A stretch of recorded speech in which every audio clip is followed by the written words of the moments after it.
This is Dr. Charles Parker, and you're listening to CoreBrain Journal. It's a place where I connect both fresh discoveries and interesting different perspectives from advanced mind science with the realities of real people and everyday life down on Main Street. Well, welcome aboard, folks. Dr. Charles Parker here one more time, and we're going to be talking about something that none of the listeners really has any appreciation of. It's a very mysterious, opaque, somewhat non-recognized problem that no one as a listener has ever heard of before, and that is, get this, anger management. Yeah. I mean, don't we all wish we had a little shot at that when we were younger? I mean, there's not a single person here that's not going to be interested in this conversation with an esteemed authority, Dr. Bernard Golden, who has come to us to talk about his really cool strategies that work for anger management. Thank you so much, Bernie, for coming on board. Really appreciate it. Thanks so much for having me, Chuck. Oh, that's great. We enjoy it. Now, I'm going to introduce Bernie to you a little bit, folks, so you can see how this guy is a street person and academic person all in one, which is our favorite kind of guest. He's the founder of Anger Management Education in Chicago. He's been a practicing psychologist for almost 40 years. He's a young guy. He has a clinical experience in a number of settings, including community mental health centers, inpatient psychiatric hospitals, private practice psychiatric groups, individual practice, and he had worked with children, teens, and adults. And on the academic side, he was an associate professor at the Illinois School of Professional Psychology in Chicago for, get this, 12 years prior to expanding his practice till full-time all the way back in 2002. So he is the author of Overcoming Destructive Anger, Strategies That Work. And from 2007, that was published just recently in 2016, to an earlier one, Unlock Your Creative Genius, 2007, and Healthy Anger, How to Help Children and Teens Manage Their Anger.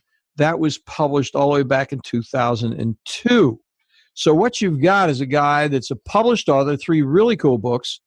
He's been all around the psychiatric community, and he has been on the academic side for 12 years. So this is going to be a very diverse and interesting conversation, and I am very much looking forward to it because, hey, folks, anything we can get to figure out how to manage the anger in this world and manage ourselves better in any kind of angry context, potentially angry context, it's going to be a good thing for us all. So, Bernie, tell us how you took the turn in your life.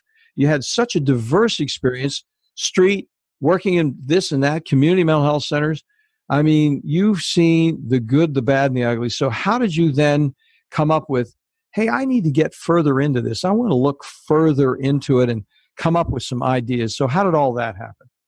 Sure. Some of my getting more involved with anger came a little later in my clinical experience, but only in hindsight did I realize my roots, both professionally and in growing up. So as a child, for example, I observed the destructive aspect of anger between my parents. It wasn't so much directed at my brother and myself, and they weren't rageaholics, but there was constant bickering, needling, criticizing, and a lot of times that we spent together was preoccupied with that kind of tension. My mom had her anxiety, and my dad had his depression.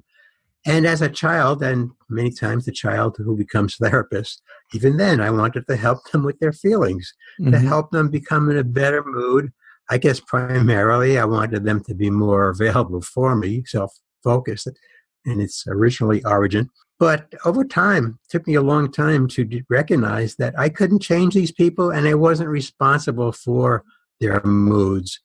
But I started developing a passion to help people develop healthy anger so that it wouldn't destroy their relationships or distract from what their own goals are. As a child, I had my own anger, and part of it was about what I just said about my parents being less available. Didn't get involved in fights, although just occasionally. Professionally, I worked in South Bronx as an elementary school teacher for 6 years, and I tell people I learned a lot about how to manage my own anger as well as how to help the children deal with their anger. And then after that, I spent about 14 years in psychiatric inpatient settings. And I started putting together classes, psychoeducation. One was on anxiety, one was on depression, and one was on anger. And I decided I need to focus more in the area of anger and anger management. Well, it's an interesting thing as you talk about it, because in a way, as ubiquitous as it is, and that's what I was kind of sarcastically doing in the intro, because look, we all have different kinds of anger experiences. And I'd say everybody, I don't like categorical thinking, so all is a poor word, but so many of us do have anger issues from time to time. And one of the things that's not really looked at carefully is anger management in the context of a whole host of circumstances of psychiatric treatment. Now, what's happening, as you well know, individuals more frequently are saying, oh, anger's the problem, put them in an anger management class. Now, that's happening more in a more contemporary way, but I think still very often it's looked aside. When people don't actually think, okay, we're going to do something with that. We're not going to have a structure for it. We're just going to kind of somehow retrain them. So this is why we're looking forward so much to talking to you. And so then you developed a specific set of criteria for assessing when it's counterproductive, or how did you begin that whole flow of identifying the problem? Right. I saw that anger, when it's destructive, can lead to a whole host of problems: loss of job, loss of relationship, conflict in relationships, could lead to heart problems, health problems, including cardiac incidents, a lot of accidents. I've seen some studies where about 14 to 21% in ER rooms are related to accidents that were related to anger. Anger can lead to and interfere with career goals, loss of freedom, ultimately, if someone is jailed for the anger that becomes aggression. And so I started over time identifying a term that I call healthy anger. And by healthy anger, I mean developing the ability to pause and reflect on what's going on in my body right now, what's going on, what feelings am I really experiencing behind my anger. What is a key desire that I'm feeling threatened right now? A key desire for safety, for connection, for trust, for a sense of empowerment. Healthy anger also involves, again, that pause to use anger as a signal to do this kind of reflection before one acts on the anger. It also involves learning skills to let go of anger. Well, I never had actually, in fact, when you said it, I almost stopped you, but you were on a nice little roll there. But I hadn't really even thought of anger in a healthy way. And what you're saying is, I'm paraphrasing for you, please correct me if I'm wrong, but it sounds like anger can be used constructively, is what you're saying, if you really manage it correctly, and that you can actually learn from the experience and grow from the experience and use it productively rather than have it turn your life inside out. Anger could be a very powerful motivator to help us meet and satisfy our desires. So we join political movements, and if they're managed in constructive ways, it's a great outlet for anger. Anger can be motivating to reach goals, both career as well as in relationships. Some people, unfortunately, say I can only say what I really think when I'm angry enough. And so sometimes, in that sense, one hand is healthy. On the other hand, maybe it would be helpful to develop the freedom to be assertive and say what you're feeling before it escalates to anger. This is where they need to talk to Dr. Golden. Absolutely. They're either inside or totally outside. They don't have it modulated at all. They're just either in or out. They're unzipped or they're zipped. Not good, not good. So then let's talk about your book, Overcoming Destructive Anger. So let's talk, and obviously you're not going to be able to tell us the entire book, but if you could give us some kind of an idea of how a person can then constructively approach a problem that they may be angry in. What can they do about a repetitive pattern of anger? Let's start looking at the structure of that, if we can, please. Sure. I emphasize that anger is on a continuum, and a person could be sitting still and quiet but still feel the anger inside. All too often, if we use the word anger, people think immediately of aggression and violence, acting out the anger, doing something harmful about the anger.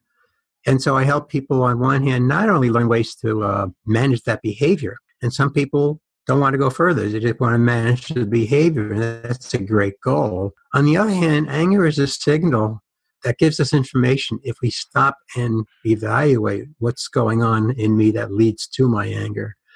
So I've developed an anger log.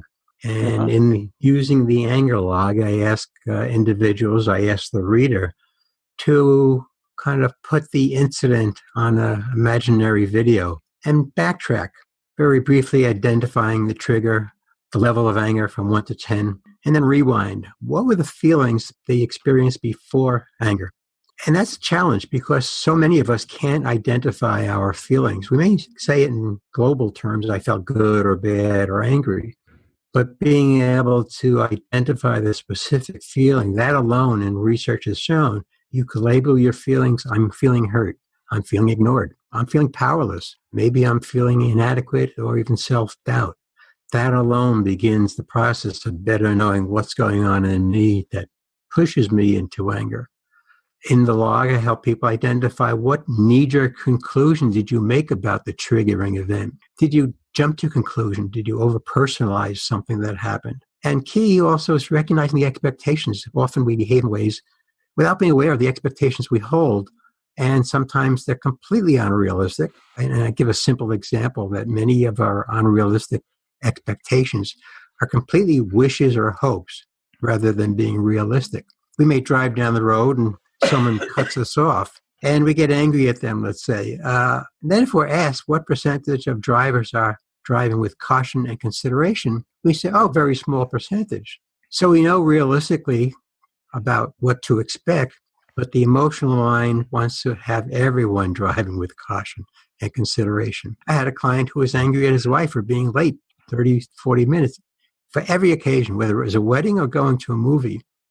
And he was angry about that. And I said, how long is that going on?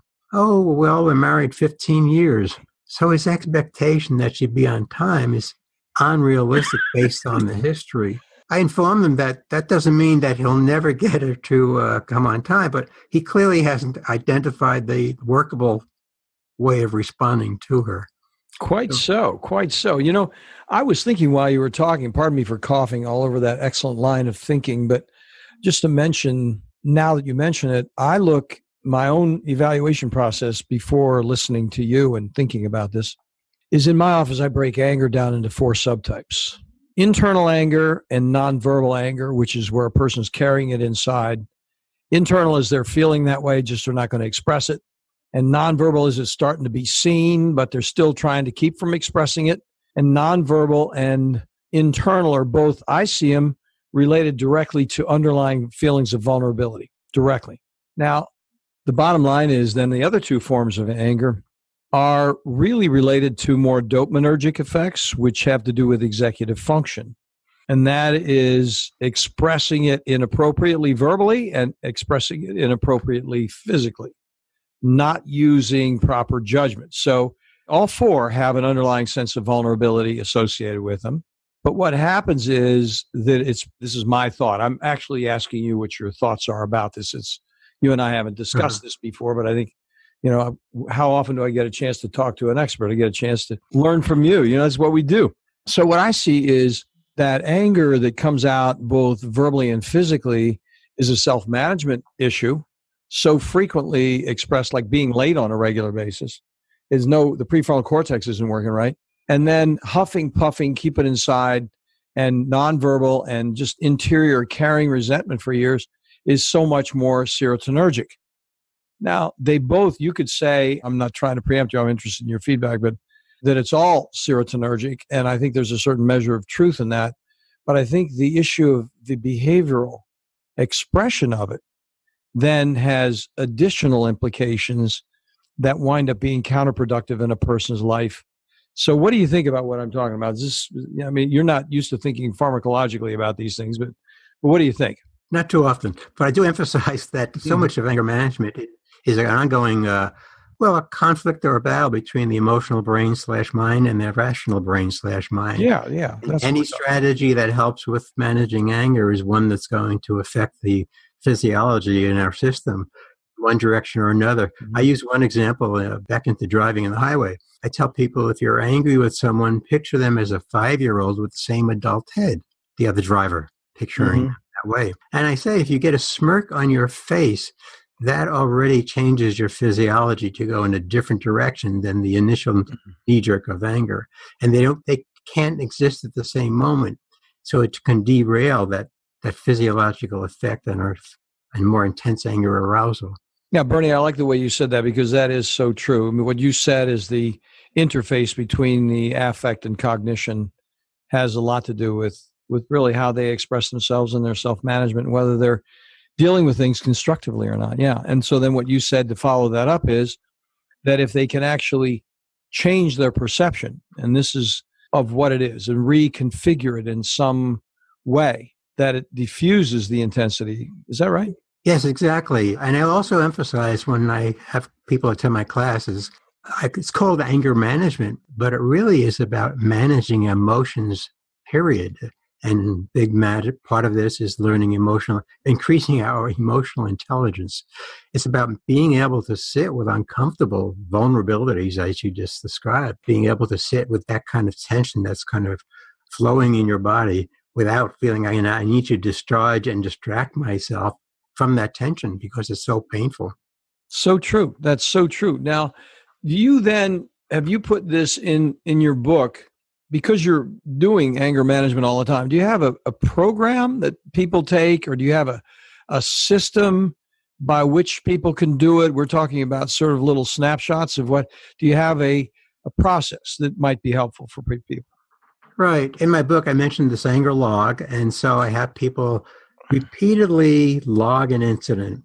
And some people don't want to write it. And I emphasize writing is to help you not only understand a triggering event and your reactions to one event, but it prepares you, helps you become more aware and mindful for the next event. And the more you do it, then in real time, you could identify, oh, I am feeling ignored. I am feeling criticized. I'm feeling powerless. Without that practice with the log, it's hard to identify in real time what you're experiencing. Pardon me. Yes. In fact, what happens there, that's where the reflex comes, because they don't have the appreciation of what's actually going on. They're just unzipping on a regular basis. And exactly. I combine that with physical relaxation exercises that I end up emphasizing to rehearse. And you need to rehearse them repeatedly so you know, what is my body feeling like when it's tense, and what is it feeling when it's relaxed? All too often I'll ask someone, what happens in your body when you're angry? Oh, I want to hit someone. No, let's back up. What are you experiencing in your body? And some people who have anger can identify that their heart is racing, or they're feeling pressure in their chest. They're so busy with anger, which leads us to focus on the person or the situation. And so part of the approach I have in addition to the logging is practicing mindfulness, whether formal mindfulness or formal mindful meditation, or becoming more mindful. Mindful meditation helps us become more aware of where am I focusing my attention and paying attention to the details of what I'm observing. So being mindful of what's going on in my body, what am I experiencing emotionally, and what are my thoughts? What kind of knee-jerk thoughts am I having, and what are my expectations? That's mindfulness to our interior space, so to speak. I think that's true about meditation, and to just say it slightly differently, because many of our listeners are really quasi-neuroscience experts. They're really here looking for answers. They study, they look on the internet, they think about these different things. And I think it's so important to think about how meditation does fit in with this now that you mention it. I didn't know if that was part of your program or not, but I think it's such an relevant piece. It's a very powerful component, and I have to say that over the years I've written a number of books, and before those three I've written some others on bipolar disorder. And I remember starting off with a couple of paragraphs in mindful meditation, then in the next book more pages, and then in the next a chapter. And I'm kind of glad that I didn't do my adult version anger until now, because I've really incorporated mindfulness in my practice, and both personally. And I see it as a very powerful strategy. It's not for everyone. And it takes practice and sufficient comfort to even be able to just sit for a couple of minutes and watch your breath without grading yourself on how you're doing it. Observe what's going on, your thoughts, and the ability to be able to have thoughts and feelings and to say, which ones do I really need to pay attention to and which aren't that constructive? They're not constructive for me or for other people. Yeah, meditation has and this isn't too deep for this august audience, meditation has a transcendent quality to it, a transcendent objective, if you will, in the sense that a person then is somehow separated from reality in a more constructive way rather than in a reptilian response. Daniel Kahneman, one of my favorite authors, talking about thinking fast and slow. I don't know if you're familiar with that book, but you would love it. He's on the whole reptilian thing, And anger is reptilian because what happened, and let me put this, not healthy anger is reptilian, to use your phrase. And what happens is the person's just reflexively going, zooming into hitting something, and they don't really think about it. And what meditation does, it puts a human being in a transcendent mode so that they're not reacting so frivolously to changing reality. Changing reality is our biggest handicap. We as human beings are the animals on the earth that are better than any other animal on the earth at handling changing reality, period. We wouldn't have cell phones and cars and heat and AC and communication.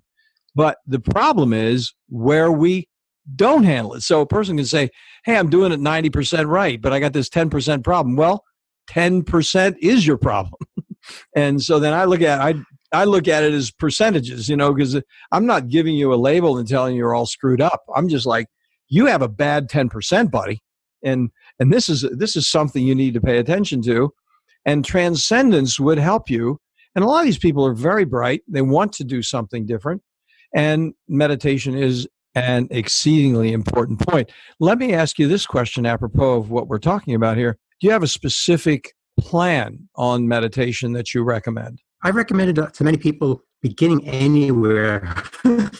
And for example, I'll recommend some of the apps where it's 10 minutes sitting with one, and Headspace, Buddhify, Calm.com, just for them to get a feel of an understanding of what types of meditation are available. So that's a starting point. I've, over time, have found myself more comfortable just doing a non-guided meditation. I just want to sit. But it's up to the individual. And that's good advice. To find out which one works best. And also a variety. I find a lot of people need variety to get a little more committed to it. Yeah, because they can see the dimensions of it. Yeah, I did Zen meditation for a long period of time, and then I wound up ultimately, my wife and I went to a conference in Chicago where they were talking about guided imagery.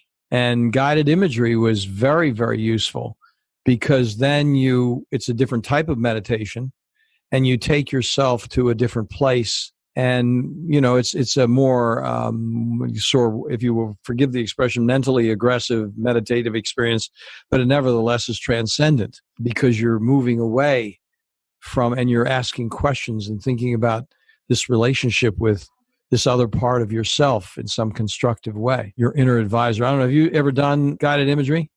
I've done guided imagery, for example, even in the 70s. I attended a workshop. Her name was Beata Jenks, and she did a lot of guided imagery dealing with health, dealing with breathing, picturing green, the air being green, healthy, you exhale and it's red, all the venom is being eliminated. Guided imagery in the sense of people get in touch. Also, I do work with the compassion itself. So having a person picture themselves being compassionate to someone else and then directing it at themselves is a big part of what I present in the book as well. Oh, that sounds very interesting. I do guided imagery to help people to get more in touch with the peaceful place. Years ago, I started with guided imagery to help people relax. And I soon realized that not everyone is comfortable in the park or a beach. They've had some trauma there. Oh, yeah. And so I tend to give open-ended guided imagery, focusing on the senses. Pick a place that's peaceful, place you feel relaxed. And now notice the color, the shapes of the objects, the curves, the textures, the sounds or silence, the air against your face. So I make it more open-ended, and over the years, I found that can be very helpful. So I do incorporate a lot of guided imagery in the practice as well. Now, Bernie, when you're working with an individual, do you work individually with specific clients? Yes, I do. I do a lot of work with individuals. Many referred on their own, some court referred, some company referred, a lot boyfriend, girlfriend, spouse referred. So, yes. Mm-hmm. Now, do you do it virtually as well, or do you do it only in your office in Chicago? Only in my office. When you do work with an individual, at times I think about, I don't know if you could do it virtually. That's why I was asking, because I'm trying to think about how it would work. I think coaching can be done virtually. I don't know if anger management could. I think, like you and I are able to see each other. We're here on Zoom. We have a relationship, even though you're miles away. I'm getting to know you as a person. I think we could actually, and this is helpful for me personally, and I appreciate it. But I'm back to the thing of you with a client. I'm thinking about what would be your experience. I think our listeners would be very interested in this question, as I would. What would be your most challenging difficulty with a client regarding how they actually handle their so they've come to you and they're broken through denial. They know they have a problem. I would think denial would be the first problem. That's the big one. But then the next step is, okay, I'm hurting my girlfriend and I don't want to hurt her anymore. What would you say would be the next level of impasse that you see most provocatively and continuously? I find that the major impasse is helping those individuals begin to look at the pain they're experiencing. That's easier to, on one hand, a challenge, but the next step is evoking and developing some self-compassion toward themselves. Self-compassion can be very uncomfortable for a lot of people. They don't want to accept it. They don't want to acknowledge they even need it. And Chris Germer mentions this in his book where he calls it the backdraft. With self-compassion, you're opening your heart to compassion, but you're opening your heart. And that involves revisiting some pain, revisiting shame, perhaps, that underlies a lot of anger. I have encouraged many clients to identify specific experiences that they have shame about, that have crystallized shame about, that leads to some of their anger, and helping them move towards self-forgiveness. Or mourning and grieving that they had anger or that they had no control over a situation. So mourning and grieving for their own pain that they had at an earlier time. Very interesting answers. What I'm thinking about while you're saying that, the theme while you were talking sounds like your challenge is, I hadn't really thought about this until you answered the question, but is then the next thing is dealing with their underlying vulnerability and how they're handling themselves in their underlying vulnerability. I mean, in a way, it's a commonsensical answer, but you have to really know that is an important step. If you don't know that step, then you're kind of in the mists of time. I say that every moment we're engaged in anger, it's a distraction from experiencing the raw sting of some suffering, some underlying suffering. And that's hard to look at times. That is a heck of a good point. Because I think that's so true. We see public figures who are in pain and obviously in pain, who are angry all the time, and yet they're not going to deal with it. They're in pervasive, profound denial. It's an amazing situation, totally amazing situation. In terms of anger, I've also conceptualized anger as starting out from a cry for help, just like an infant, and that it's a cry for compassion. And I say that destructive anger is self-compassion gone awry. And if it's healthy, it's healthy compassion, meaning I'm hurting. How can I address my hurt in a constructive way? And anger, especially when it's destructive, reduces the likelihood that our key desires are going to be satisfied. Yeah, to paraphrase what you said, I think anger so often is, and guys don't want to hear this, but I'll mess with them a little bit when I'm talking with them. And I say, look, a person could perceive you as whining here. They don't want to think of themselves as a whiner. But when you say that, then that drives, it's like a dog on Dracula's stick in your heart, like me whining, not me. I'll tell you a funny story. You get a kick out of this. I was working, I wrote a book a long time ago called Deep Recovery, How to Use Your Most Difficult Relationships to Find Out Who You Are. That was back in 92. And I was dealing with drug addicts and alcoholics. And in those days, everybody was talking about codependency. Codependent this, codependent that. Right. And of course, it was a misnomer because if you were a wife who was married to an alcoholic, he was dependent on alcohol and you were codependent on alcohol with him. And my aversion to that, of course, I was a trained psychoanalyst when I was doing this. I was like, no, you're just plain old dependent yourself, period. You're not codependent on alcohol. You're dependent on him. So then, this whole codependency thing came up and I was running a treatment center for drug addicts and alcoholics. It was my beginning awareness of the pervasive problems with substance abuse back in the early 90s. And I get a heroin addict come in who was arrested on a 3-state heroin operation. They arrested him in New Jersey, taking a kilo of heroin, New York or something like that. And he's down there in our center. And I said, the problem for you, buddy, is you yourself are codependent. And he's a nasty street guy. But I'm telling him in a way that's constructive. He's like, I said, look, you have some underlying vulnerability. And look who's going to get the Mercedes when you go to prison, buddy. Who's got the mink coat? You will not have that when you go in there. And you did that because you're caring about all those people and you got a little too deep into caring and you didn't take care of yourself, buddy. And I say, and that makes you a codependent, man, if you think about it.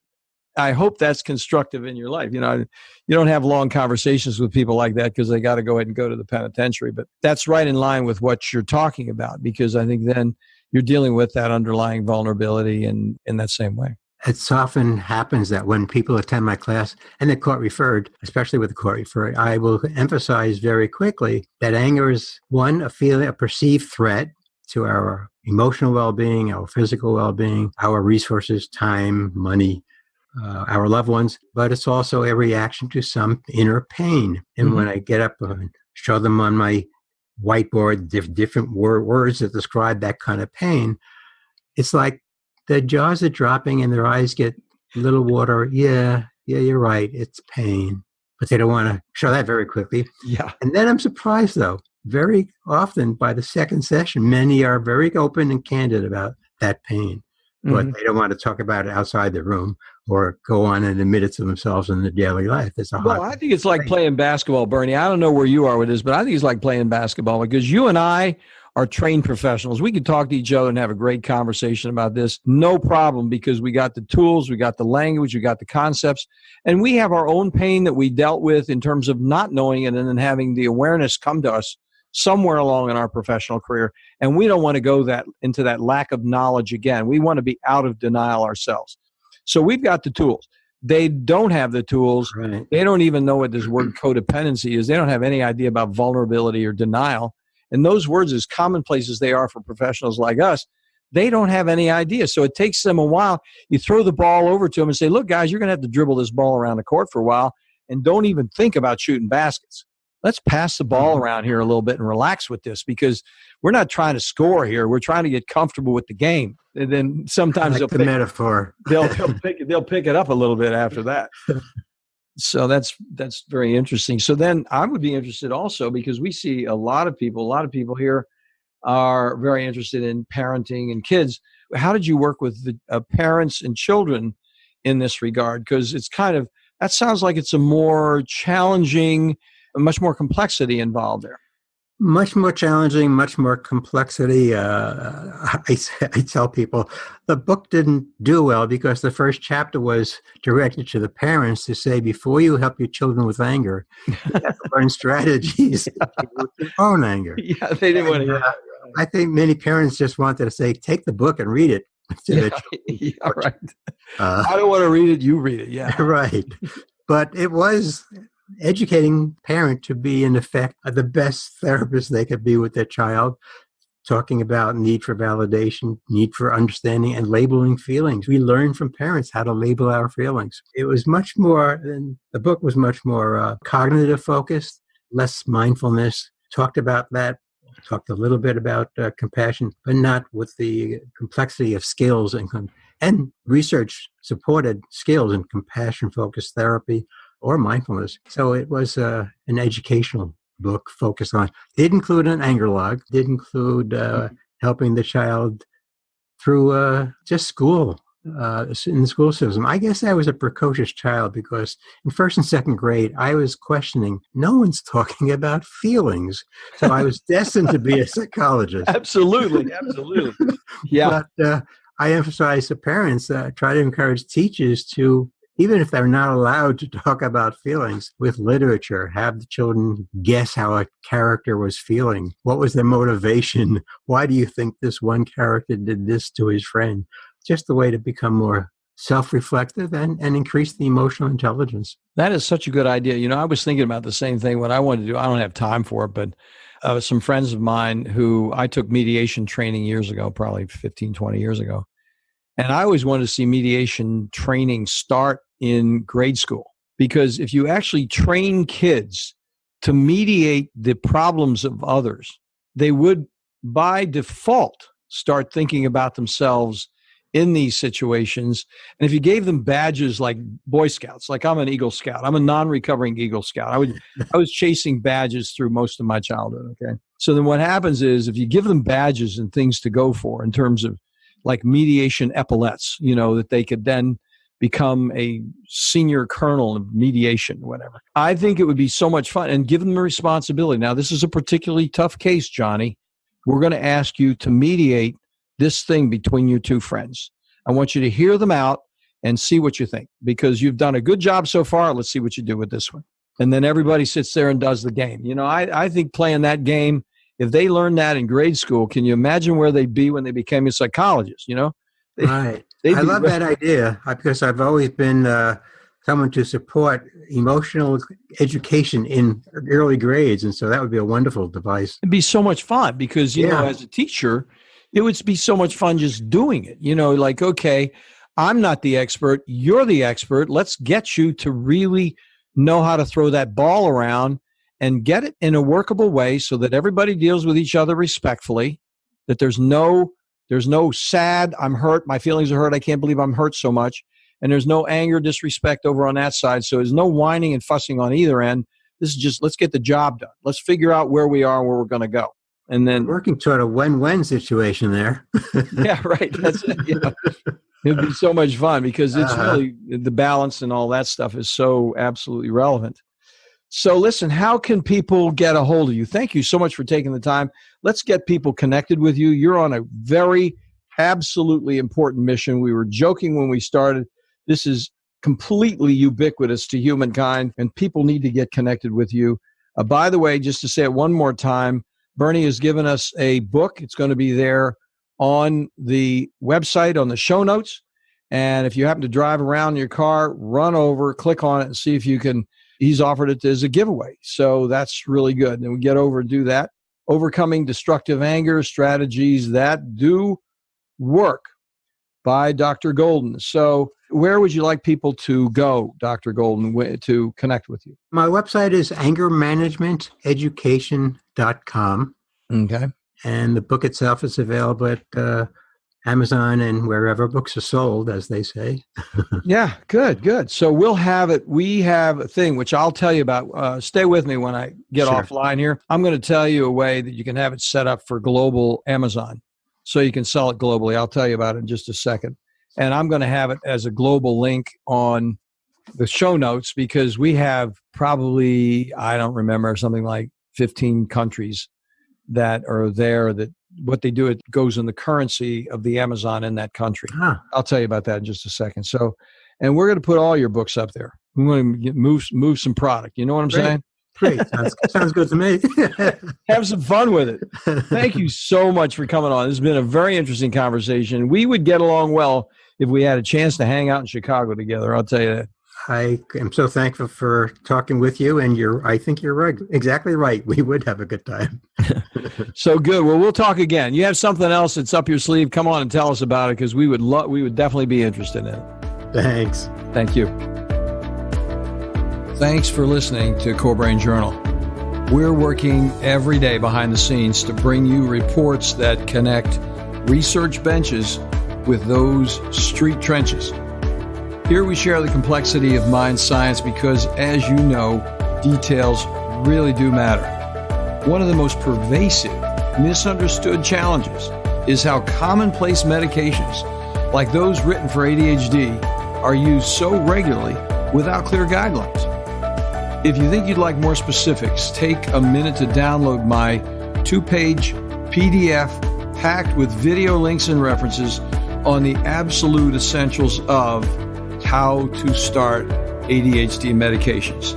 They're easily available at CoreBrainJournal.com/start. Thanks for listening. Do connect and stay tuned. Together we can make a difference.